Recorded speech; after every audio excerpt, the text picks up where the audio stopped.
llamando bloque principal de materia. Mañana será sesión de cierre de retroalimentación de algunos aspectos y quedará pendiente después otra sesión adicional que tiene que ver con lo que es la atención en presencial respecto a posibles reclamos de calificaciones, ¿ok? Igual como lo haríamos en módulo en presencial. Tiene que darse esto ya cuando esté en el total de los parciales calificados. Gracias, Anthony, por avisar, no hay problema. Lo mismo, Denise. El examen, hay una fecha tentativa prevista dentro de lo que es el calendario dado por la dirección de escuela. Está destinado a evitar choques en las asignaturas. Como docentes no podemos nosotros cambiar esa fecha. No podemos cambiar la fecha bajo nuestro criterio, porque podríamos provocar cruce.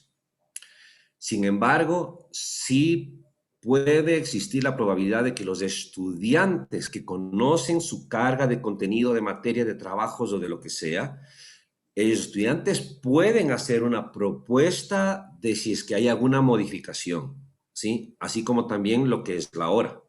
¿Estamos claros? Así que eso pueden conversar internamente, Daniel, juntamente con Alexi del otro curso para definir cuándo realmente se estaría dando el examen. Me lo tienen que avisar con suficiente antelación, por favor. ¿Ok? Pero este fin de semana todavía solamente es netamente esto de trabajos puntuales y parciales. Sí, Lenin, no hay problema. Gracias por avisar. Ajá. Vamos, antes de iniciar materia, bloque de materia, hoy a las 5 de la tarde, después de esta clase, vamos a estar conversando con Enrique Terán, con Moni, que es de la San Francisco, compañero de farmacología. Mónica, que también estuvo con la central y ya salió. Somos los únicos 3 farmacólogos de aquí, realmente farmacólogos de esta ciudad.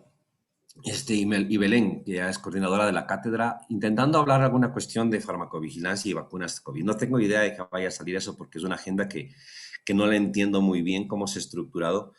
Pero bueno, va a haber un conversatorio. Si es que alguien tiene de interés, puede asistir tranquilamente. Antes de pasar a retomar la parte de antihelmínticos, antes de eso, ¿alguna pregunta del bloque de materia previo que estaba dado? Yo tengo una pregunta. Dime. Bueno, en el libro dice que no es recomendable el tratamiento de la cisticercosis cuando está fuera del sistema nervioso central porque es benigno. Entonces, ¿qué se hace ahí o no se hace nada? Y no tengo la imagen aquí que irás. Eso debería haberme acordado de ponerles en estos días. Claro, es que tú tienes a veces, hay un par de casos publicados en New England, el uno creo que se llama el otro, de un paciente asiático que tenía múltiple neurocisticercosis y la distribución había sido netamente cutánea superficial. Pues no hay mayor cuestión que hacer realmente porque no tienes una afectación, por ejemplo, en esa ubicación subcutánea, ¿no? O sea, lo que tienes es obviamente, era como si se hubiera colocado un montón de canicas debajo de la piel, ¿ya? Entonces, fisionómicamente muy desagradable. Bajo ese sentido, tiene lógica el acelerar lo que puede ser la calcificación matándole a la larva. Porque cuando más rápido le mates, más rápido se calcifica. Pero lógicamente, si es que son ubicaciones puntuales, se va a calcificar. Entonces, como se calcifica, se queda ahí. Se queda, como se llama, como si tuvieras un grano de arroz endurecido debajo de la piel. ¿Sí? Si es que fuera ese y que se puede algo mirar o palpar. Porque si tienes, como se llama, otra ubicación, como por ejemplo a nivel de lo que puede ser músculo, pues de pronto ni te das ni cuenta, ¿no? Peor en otras instancias. La que da más sintomatología es la neurológica y por eso es el enfoque principal de tratamiento. Sin embargo, estas infestaciones, como las de los pacientes asiáticos que les cuento, que eran masivas, porque era espectacular, era como si se hubiera puesto así como los que usan múltiples piercings, como si se hubiera puesto, pero por todo lado, realmente espantoso, espantoso.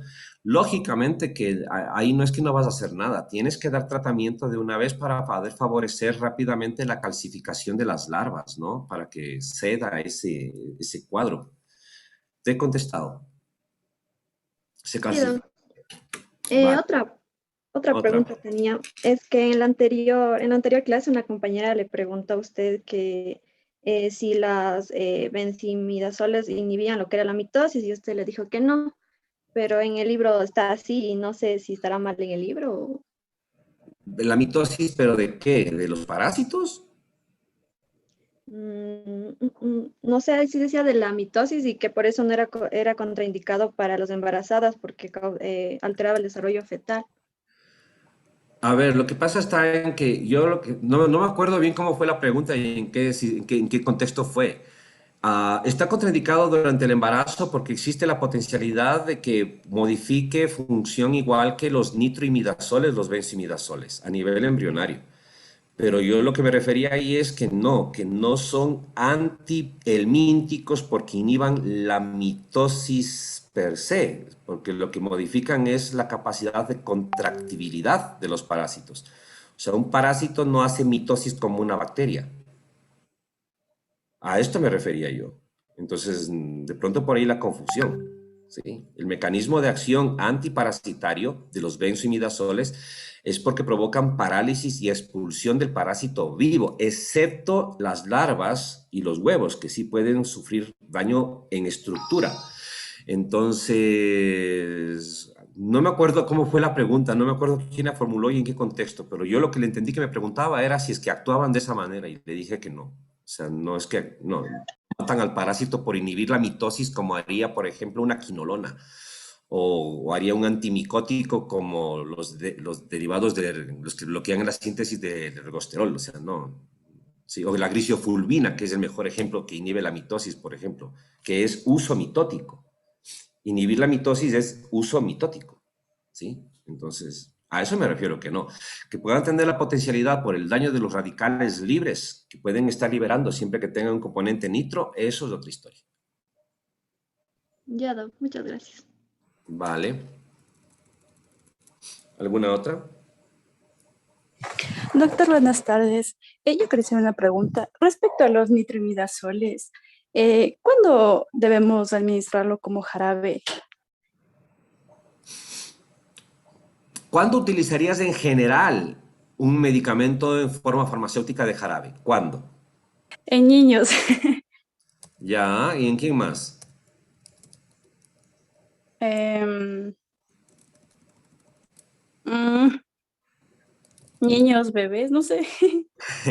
Aparte de que usamos en formulación pediátrica, también hay que tener en cuenta las formulaciones pediátricas para otros que no son bebés, pero que a veces pueden terminar con problemas de ese tipo.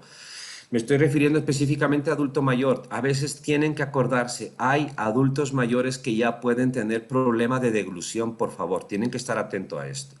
Porque si tienes un adulto mayor con problema de deglución, tienes que buscar la forma farmacéutica que permita ese tratamiento. Y entonces ahí tiene que ser muchas veces soluciones orales. ¿Ok? Ah, no, es que por la dosis va a salir un montón de frascos. Sí, pero va a ser peor que se quede atorado con la pastilla o que no pueda recibir el tratamiento porque no puede deglutir. ¿Qué haces con un adulto mayor que tenga, por ejemplo, esclerodermia y que ya tenga afectada deglución? ¿Y qué quieres? ¿Obligarle a tragar realmente la pastilla del paracetamol? No, pues tienes que mandarle jarabe. Eso es más fácil de deglutir para esos pacientes. Sí me captan el concepto. Entonces, esto por favor acordarnos de lo de formas farmacéuticas. ¿Sí? Entonces, es en esos casos, Mónica. Ya, doy gracias. Doc, una pregunta. Génesis. ¿Suelen administrar esos fresquitos con dulces o con caramelos? ¿Es para mejorar el sabor o tiene algún otro uso? Porque yo recuerdo que cuando estaba pequeña, un doctor me envió un fresquito de estos, pero me dijo que antes tengo que chuparme un caramelo. ¿Hay algún Cuando, otro? cuando estén ya rotando por los hospitales y si es que alguna vez se topan con un visitador médico, les dejan muestras médicas de preparados de formas farmacéuticas en jarabe que son para niños, por favor, destápenla y tómenla. Destápenla y pruébenlo. ¿Para qué? Para que sepan el sabor que tiene. Porque hasta eso tienen que aprender como médicos. No me acuerdo quién era. No era el doctor Pita. Se me fue el nombre. Él cogía y brindaba la farmacéutica pediátrica con el visitador médico. Le decía, tómese una copa conmigo, ¿sí?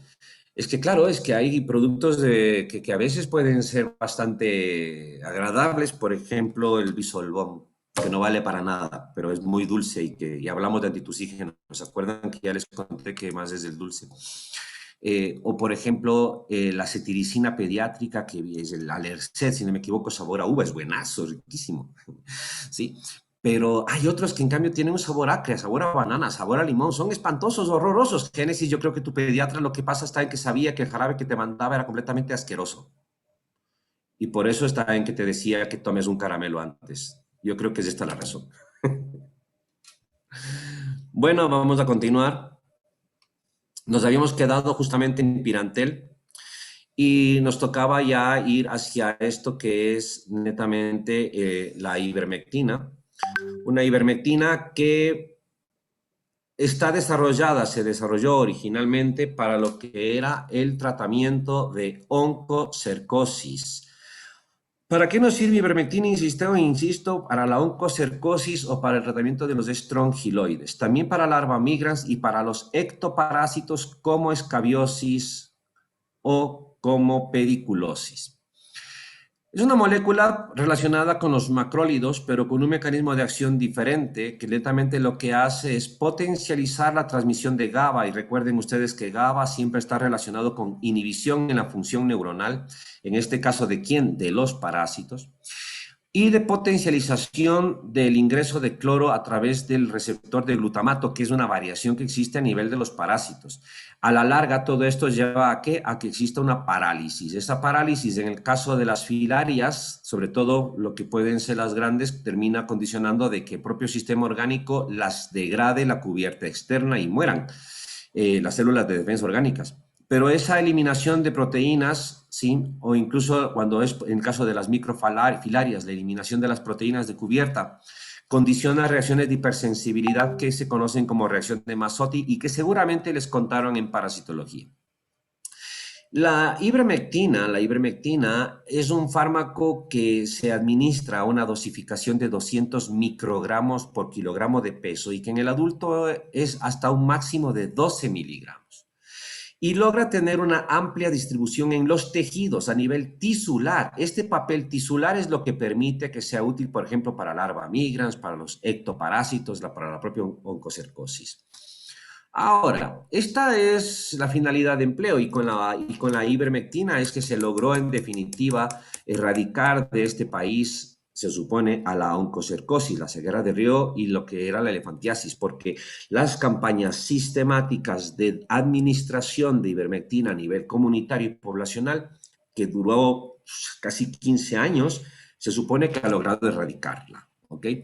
Sin embargo, ha tomado mucha moda la ivermectina durante este último año debido a la situación con COVID, porque salió el año pasado justamente un artículo de un trabajo desarrollado in vitro en el cual se mencionaba que ivermectina podría tener un efecto antiviral de inhibición específicamente contra COVID y que estaba basado netamente en la imposibilidad de que forme un complejo de los dímeros con la proteína del coronavirus en sí, que le permitía justamente ingresar al nivel de nuclear para luego venir la replicación. Entonces, afectaba lo que sería el proceso de transcripción, en otras palabras, viral, pero es porque bloquea la formación del complejo y penetración. Y entonces esto le daba una utilidad. Ahora sí, tiene este efecto ivermectina, no hay que negarlo, pero el problema era que este estudio ya había visto que para poder tener este efecto de interferencia con los dímeros necesitabas alcanzar una concentración suficientemente adecuada aquí in vitro y que estaba en micromoles. Pero para alcanzar esa concentración de micromoles a nivel plasmático no es equivalente. Y entonces con las dosis habituales de 200 microgramos por kilogramo de peso, la concentración que logras en el plasma o que logras en el pulmón está extremadamente por abajo de lo que sería necesario para el tratamiento realmente útil antiviral. Esto que está aquí es, por ejemplo, una línea punteada, esta línea punteada que está aquí, es la concentración a la cual deberíamos nosotros llegar en plasma para que pueda estar con esa concentración a nivel también pulmonar y de esa manera tener el efecto antiviral. Les recuerdo, el cálculo viene por relación de la concentración en micromoles que había en una caja Petri.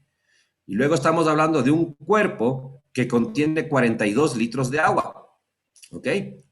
Y por lo tanto, para poder llegar a esta concentración, aquí es donde venía el problema. Y entonces aquí tenemos el patrón de curva farmacocinética y el pedacito rosado que tenemos aquí es eso más del fármaco libre. El otro está ligado al albúmina, significa que no llega a la biofase a actuar. Y bueno, con el esquema habitual de 200 microgramos por kilogramo de peso en una dosificación semanal, nos quedamos muy por abajo, ¿eh? Muy por debajo de la concentración de micromoles necesaria. Y entonces se hizo un experimento y se dijo, bueno, vamos a ver la concentración dando 120 miligramos, o sea, 10 veces más, porque ya les dije que en el adulto, aunque la dosis va de 200 microgramos kilo, la dosis máxima que se administra es de 12 miligramos. Y dando 10 veces más, seguimos por debajo de la concentración necesaria. Y peor, si diéramos esquemas de pauta más frecuente, no logramos tener el ascenso suficiente progresivo en lo que es curva de concentración plasmática. Y entonces esto ya desde octubre del año pasado ponía a dudar de si realmente podía o no ser útil la ivermectina. En enero yo daba una charla en la que comentaba que ya para entonces teníamos algunos intentos de mirar algunos estudios justamente que se habían estado realizando durante el año previo con ivermectina, y salía una insuficiente evidencia científica con mala calidad para respecto de que podría ser útil. Y claro, con estadísticos que se cruzaban y que no mostraba de que hubiera netamente un beneficio correcto. En mortalidad parecía que había una reducción del riesgo de mortalidad en pacientes de COVID severo, pero para recuperación no había modificaciones, etc. En enero justamente ya salía un ensayo clínico apenas en 24 pacientes, en el cual se había ya utilizado ivermectina contra placebo para el alivio sintomatológico y reducción de carga viral. Y obviamente a una dosis todavía ya alta, ¿no? 200 microgramos, o sea, el doble de lo habitual. ¿Y qué es lo que salía? Que a las 72 horas no había ninguna diferencia en las cargas virales. Entonces, este era el enorme problema. Pues entonces, se supone, ¿cómo se llama? Que tiene efecto antiviral, pero luego en el humano no logramos tenerlo. Y acaba de salir el 4 de marzo ya este otro ensayo clínico en el cual la ivermectina no es mejor para la resolución de síntomas en pacientes adultos que tenían COVID justamente también leve a moderado. Aquí tenemos la duración en los días de seguimiento y aquí el número de pacientes que resuelven los síntomas COVID. Tanto el grupo ivermectina en amarillo como el placebo, y si se dan cuenta va siguiendo exactamente el mismo recorrido. Por lo tanto, hasta aquí, ¿qué es lo que sabemos? Pues que no sirve realmente para nada la ivermectina para lo que puede ser COVID. Es una pena, pero no hay nada que hacer, esto es así. Y claro, dicen, no, pero es que entonces, ¿y si damos dosis más altas? Porque casi ha llegado a la mitad del camino con 120, pues entonces tenemos 1200. Y es lo mismo que yo decía en la conferencia del 31 de enero. Claro, podríamos dar 1200, ¿cuál es el problema? Que se tome nomás una caja entera de pastillas. Pero a ver, no es este el asunto. Es que la investigación de desarrollo clínico se probó hasta unas dosis y sabemos que, claro, tiene un excelente perfil de seguridad, por supuesto. Pero no tenemos idea de qué pase con dando no 120. 120 no llega a la concentración necesaria a nivel pulmonar y ya es 10 veces más. ¿Qué damos entonces 100 veces más? Demos 1200. ¿Y qué va a pasar? ¿Podría haber alguna situación a nivel neuronal, a nivel neurológico quizás? Estamos diciendo que potencializa vías de GABA. Estamos diciendo que justamente modifica la ruta de glutamato en el parásito y que casi no tiene penetración en el humano. No tiene penetración, pero hasta un máximo de 12 miligramos. Pero la diferencia entre un fármaco y un veneno es netamente la dosis. O sea, que dando 1200 miligramos, claro que vamos a tener más penetración. Y más allá de la elevación de las transaminasas hepáticas, existe una elevadísima probabilidad de trastornos del sistema nervioso central. La pregunta es, ¿cuál va a ser el paciente voluntario que va a animarse a pegarse 1200 miligramos para investigar si es que esto ocurre? Este es el asunto. Y aunque hubiera un hito que lo hiciera, no hacemos con uno nada. ¿No es cierto? Y entonces es muy poco probable. Y lo que estamos viendo está en que tendrían que ser estas megadosificaciones para intentar tener la concentración parecida a la de in vitro, para recién entonces ver si es que efectivamente funciona. Así que hasta ahí lo de la ivermectina. ¿Estamos claros? El que quiera oír más explicación de esto, todavía creo que en algún lado está el enlace, deben tener de cuando hablé sobre ese tema. Una alternativa a la ivermectina es la dietilcarbamazina. Esta dietilcarbamazina, un fármaco ya un poco obsoleto, también se utilizaba para el tratamiento de la filariasis. Las inmovilizaba y dejaba que fueran susceptibles a la destrucción por las células de defensa orgánica. Obviamente que debido a las reacciones adversas que tenía, ha sido más bien reemplazada por la propia ivermectina, que es mucho más útil. También provoca el mismo fenómeno de las reacciones de hipersensibilidad durante el proceso de destrucción de la cubierta de las filarias.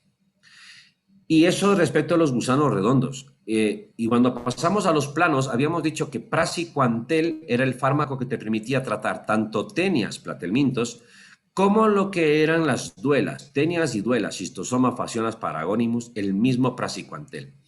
¿Qué hace el praziquantel? El praziquantel altera la permeabilidad al calcio.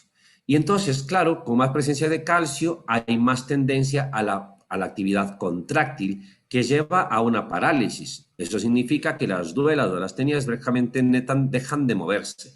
Esta parálisis permite justamente que terminen muriendo, no pueden alimentarse adecuadamente, no pueden recorrer. Hay una disrupción progresiva de tono a nivel de la superficie y eso lleva a la muerte del parásito.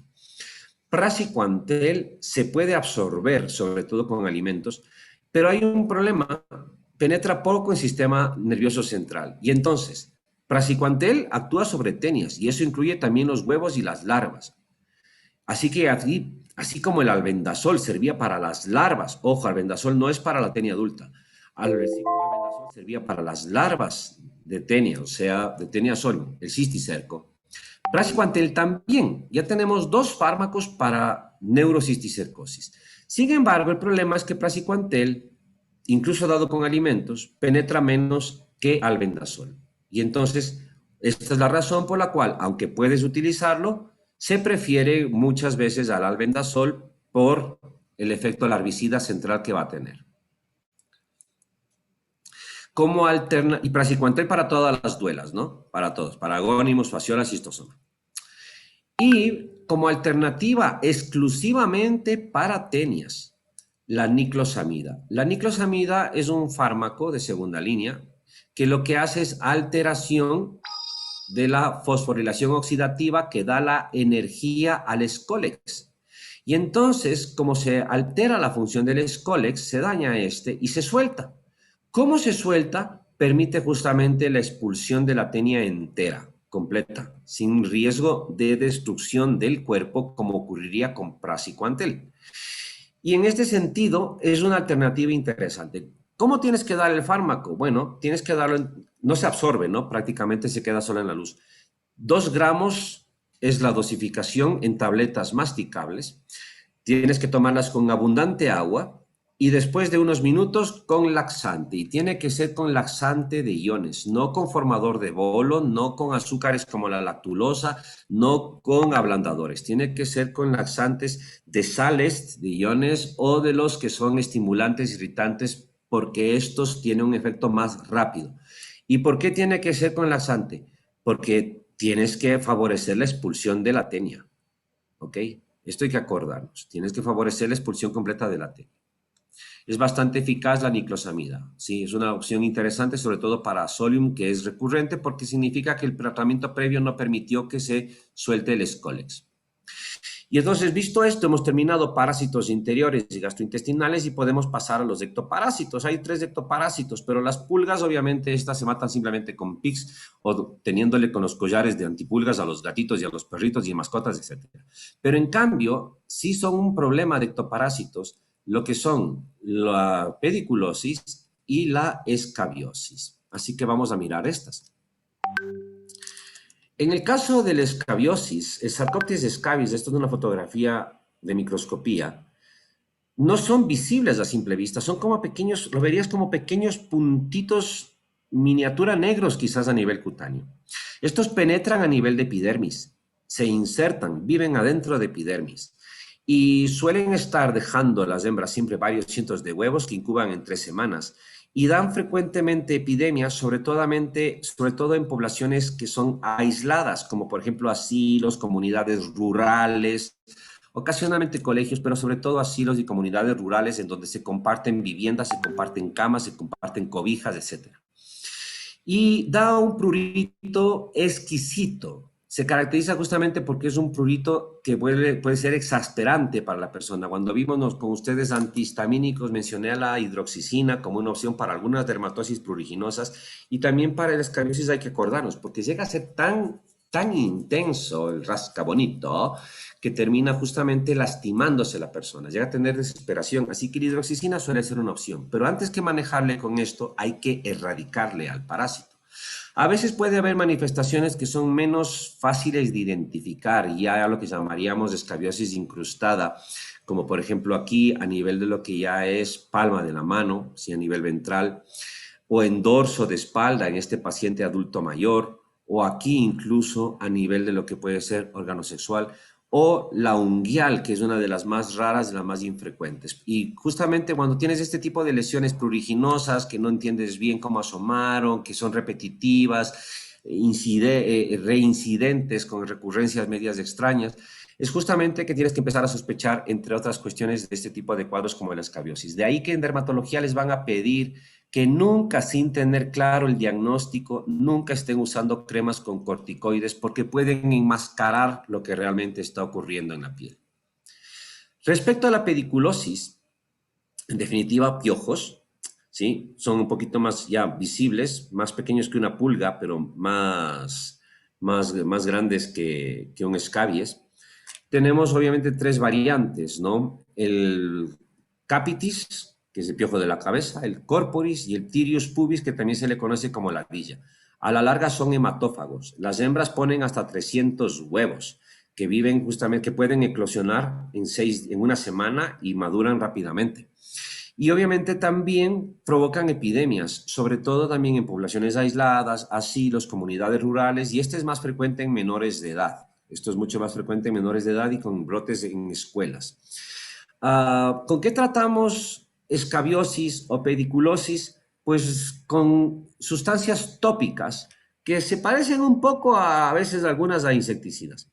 La principal es la permetrina. La permetrina es el fármaco posiblemente más eficaz, quizás con el mejor perfil de seguridad. Hay otro que es el lindane, que no les pone el libro. Los dos trabajan de manera media parecida. La permetrina lo que hace es bloquear la actividad de sodio y por lo tanto no hay despolarización y esto lleva a una parálisis que determina de que el piojo y el escabies se caigan. Los piojos se caen. O sea, para empezar, los piojos se van a caer, ¿sí? O sea, pueden ser cepillados, van a caerse o de nivel cutáneo lo mismo. Fuera del entorno mueren rápidamente. Mientras que lo que va a ser los escabies, la piel, recuerden ustedes, la piel está siempre creciendo y descamándose, entonces terminan yéndose de esta forma. Esto va a ser, en definitiva, la permetrina. Permitirá la evacuación de los parásitos. Es la más segura la permetrina, por eso se la prefiere, ¿no? Y obviamente lo que tienes es que hacer aplicaciones semanales. Un detalle es que no es que haya tanto así como resistencia del parásito a la permetrina, sino más bien que hay problemas en el uso. Por ejemplo, el uso tiene que ser adecuado y consistente. No puedes meterte a la ducha y bañarte para recién quererte poner la loción. No, porque le vas a impermeabilizar al piojo. ¿Ok? Tiene que ser directo. Y además tienen que enseñar al paciente a que haga limpieza debajo de las uñas con la loción. Porque de lo contrario, como se han estado rascando, entonces va debajo de las uñas llevándose parásitos y huevos y se vuelven a repetir las siembras. ¿Ok? Además de esto, las medidas no farmacológicas de desinfección de los entornos con DDT, con benzoato de bencilo, por ejemplo. Lindan es medio parecido, pero es un poquito más tóxico. Para la variante capitis, del pedículos capitis, específicamente el Spinosad, que también provoca una parálisis como opciones. Y de ahí nosotros tenemos como otras alternativas el propio malatión. El malatión es un órgano fosforado y se utiliza sobre todo para pediculosis también y para escabiosis. pero no se lo prefiere. ¿Por qué? Por el riesgo que existe de que por inhalación ocurra una intoxicación colinérgica. ¿Estamos? ¿Preguntas? Doc, una pregunta. Usted mencionó el benzoato de bencilo. ¿Qué es lo que ayuda en los labios? Solamente te sirve como desinfectante de ambiente, o sea, del domicilio. No, ya no lo usamos para, ya no lo usamos para nivel orgánico corporal, no. Es para decontaminación del entorno. Y entonces ustedes luego estarán mirando esto como no farmacológicas, el que quiera mírelo. O sea, tienes que obviamente desechar todo lo que es ropa y si no la y telas y sábanas y todo esto. Y si no la vas a desechar, tienes que todo hacerlo hervir, ¿ok? Para ver si mueren así lo que pueden ser potenciales parásitos. Pero lo ideal sería desechar, pero no se puede, ¿no? No siempre. Pero entonces, como no puedes siempre hacer esto y el entorno y el ambiente puede quedar todavía con algunos parásitos, entonces buscas algunas opciones para el entorno. Entre el entorno está la fumigación masiva, la fumigación de los fumigadores que llegan, fumigan justamente con derivados de DDT, ¿sí? Y el otro es justamente el benzoato de bencilo. ¿Alguna otra pregunta?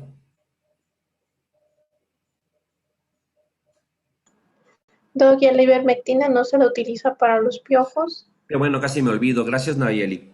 La ivermectina dijimos que era una opción para los ectoparásitos. Entonces, claro, a ver, si tú vas a tener un paciente, dos, el grupo familiar, el hermano y la hermanita que están, ¿cómo se llama?, con pediculosis, claro, mandas la loción, mandas si quieres de shampoo, incluso el quitoso, ¿no es cierto? Porque es loción corporal.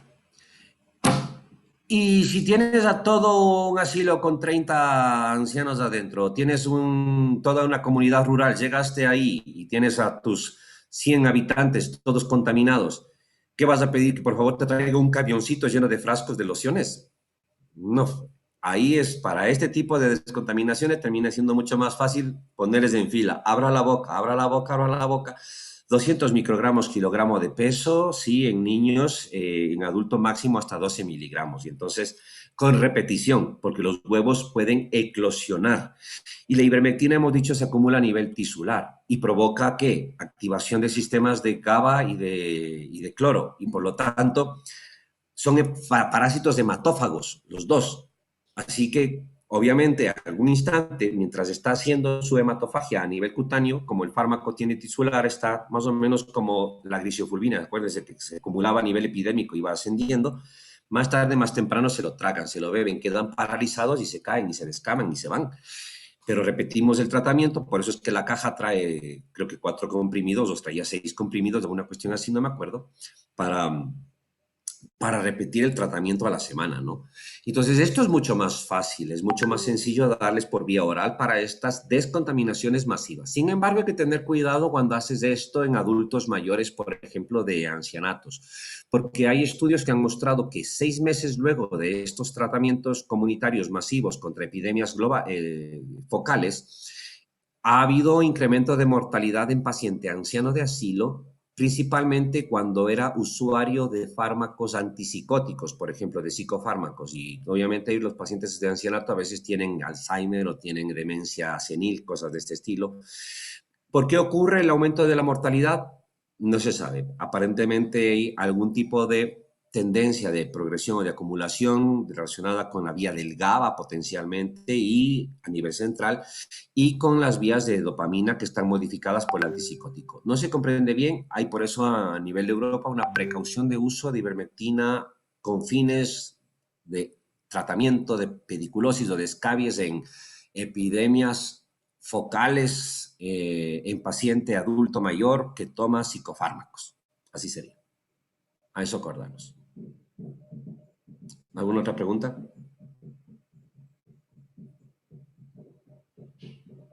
¿No? Bien. Ahora está tan famosa la ivermectina que si ya va a desaparecer el propio lindane. Ya todo el mundo se va a tomar la ivermectina sin miedo, pero mientras tomen la humana y no la dosis de vaca.